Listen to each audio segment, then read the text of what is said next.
Hi everyone, this is Krupali from Mitanshi, and in this video I'll show you how you can add WhatsApp chat to your Shopify store. So let's get into this.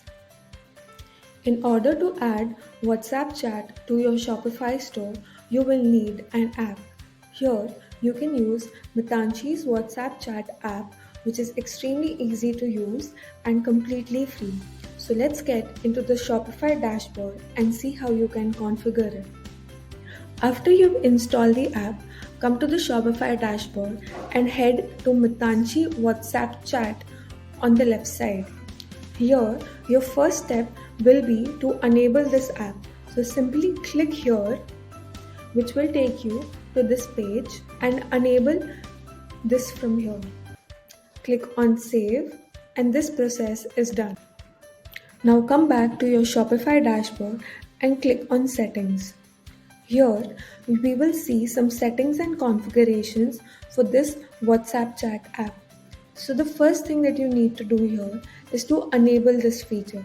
So just select enable, scroll down and set a chat default message. Here we have kept it simple, saying that I need help. So whenever a customer tries to reach to you, this is the message that you will get. You can change it as per your likings. Add your WhatsApp number here.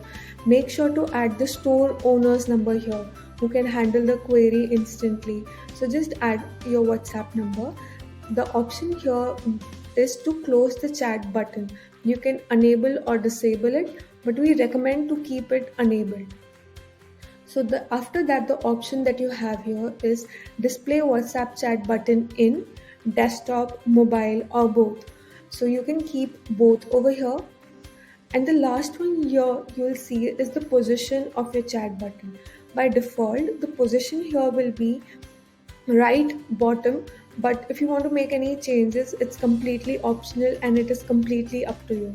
After you finish this, click on save and your configuration is done. From here, click on view your online store and you'll be able to see the button over here.